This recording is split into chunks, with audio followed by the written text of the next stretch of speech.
আগামী 30শে ডিসেম্বর কলকাতা আসছেন মোহন ভাগবত। ডিসেম্বরে দুদিনের সফরে কলকাতা আসছেন সংঘ প্রধান। দুদিনের সফরে নিউ টাউনে এক ব্যবসায়ীর বাড়িতে যাবেন মোহন ভাগবত। বিজেপি নেতা তথা এআইএফএফ প্রেসিডেন্ট কল্যাণ চৌবের বাড়িতে যাবেন মোহন ভাগবত। আগামী 30শে ডিসেম্বর সল্টলেকে উপেন বিশ্বাসের বাড়িতেও যাওয়ার কথা রয়েছে তার।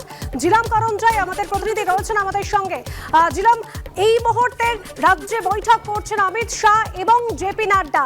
এবার যেটা খবর পাওয়া যাচ্ছে মোহন ভাগবত তিনিও আসছেন 30শে ডিসেম্বর, কি কি কর্মসূচি? একদমই রাষ্ট্রীয় স্বয়ংসেবক সংঘের যিনি প্রধান সংগঠন মোহন ভাগবত তিনি কলকাতায় আসছেন 30 এবং 31 তারিখ তিনি থাকবেন এখানে। 30 তারিখ তিনি এসে নিউ টাউনে এক ব্যক্তির ব্যবসায়ীর বাড়ি যাবেন বলে জানা গিয়েছে এবং সেখানেই তিনি থাকবেন। তারপরে সন্ধ্যাবেলায় প্রথমে তিনি যাবেন কল্যাণ চৌবের বাড়িতে, অর্থাৎ বিজেপি নেতা এবং বর্তমানে তিনি ফুটবল ফেডারেশনের যিনি সভাপতি, অল ইন্ডিয়া ফুটবল ফেডারেশন, এবং তার বাড়ির পরে তিনি যাবেন উপেন বিশ্বাস সল্টলেকের বাড়িতে, তেমনটাই রাষ্ট্রীয় স্বয়ংসেবক সূত্রে জানা যাচ্ছে।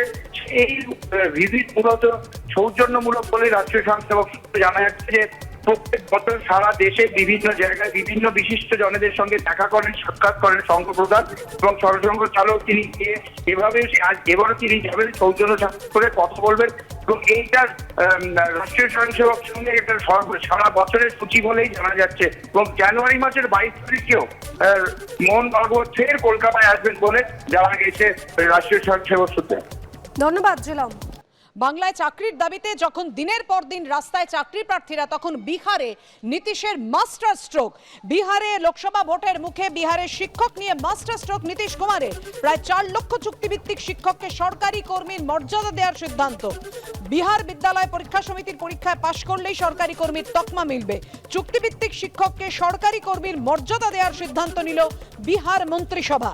যখন বাংলায় চাকরির দাবিতে দিনের পর দিন রোদে ঝড়ে জলে বৃষ্টিতে আন্দোলনে রাস্তায় চাকরি প্রার্থীরা, বিহারে তখন নীতিশ কুমারের মাস্টার স্ট্রোক।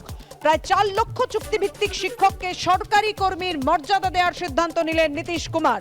লোকসভা ভোটের মুখে এই সিদ্ধান্ত নীতিশ কুমারের মন্ত্রিসভার। বিহার বিদ্যালয় পরীক্ষা সমিতির পরীক্ষায় পাশ করলেই সরকারি কর্মীর তকমা পাওয়া যাবে। চুক্তিভিত্তিক শিক্ষককে সরকারি কর্মীর মর্যাদা দেওয়ার সিদ্ধান্ত নিল বিহার মন্ত্রিসভা।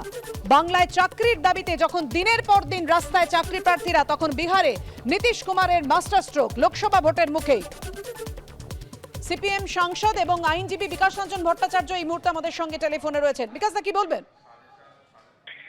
দেখুন, প্রত্যেক সরকারের প্রাথমিক দায়িত্ব হচ্ছে শিক্ষার প্রসার ঘটানো, শিক্ষা একদম প্রান্ত সীমায় পৌঁছে দেওয়া, যাতে সাধারণ গরিব ঘরের ছেলেরা লেখাপড়া শিখতে পারে। এটা প্রাথমিক কাজ।